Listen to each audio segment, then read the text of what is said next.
Hey guys, Nico Spinoza, your chief security fanatic here, and you know we have been ramping up for the coronavirus. My own state has basically closed all restaurants and bars except to go pick things up through like curbside pickup or drive-thrus. Schools are closed, etc. The United States is on a national emergency, and several countries are closing their borders or restricting things like Italy, Austria, Germany, Norway, etc., etc., etc., not to mention China, obviously. So the reason why I'm bringing all of that up here is because one of the most critical things that any federal government around the globe or state government is going to do is manage this crisis with whatever health department or health service they have. For us, that's the Health and Human Services Department in the United States and the federal government. They are critical basically to making sure that we are maintaining a smooth and orderly process for things like distribution of medical testing equipment and all that kind of stuff. So it is a very serious issue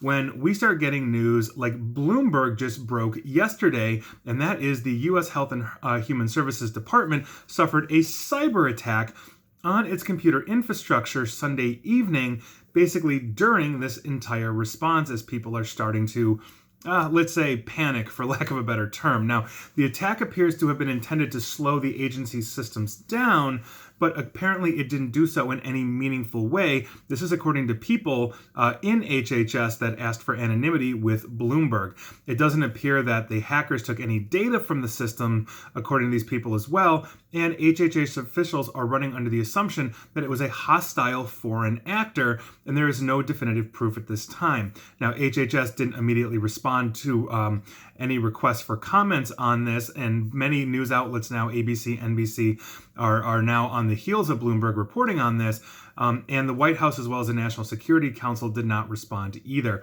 But this actually really underscores the need to have excellent resiliency and cyber defense strategies at the federal level, because when you have critical infrastructure and service departments like the HHS, Health and Human Services, we can't really have them go down right now. That exacerbates the crisis. And when we are looking at state foreign actors, it would make perfect sense for them to hit this. If their goal is to drive a wedge, build chaos or anything like that, then knocking out things like power is obviously, a very critical thing. But in the middle of a health crisis, knocking out the health department is not a good thing. So just maintain vigilance. I hope everybody, wherever you are around the globe, is safe and healthy. And I hope your federal governments, whatever they may be, are fully prepared against cyber attacks, because quite frankly, when we have these kinds of situations, that's a very serious issue. And I really hope that the United States and other countries around the world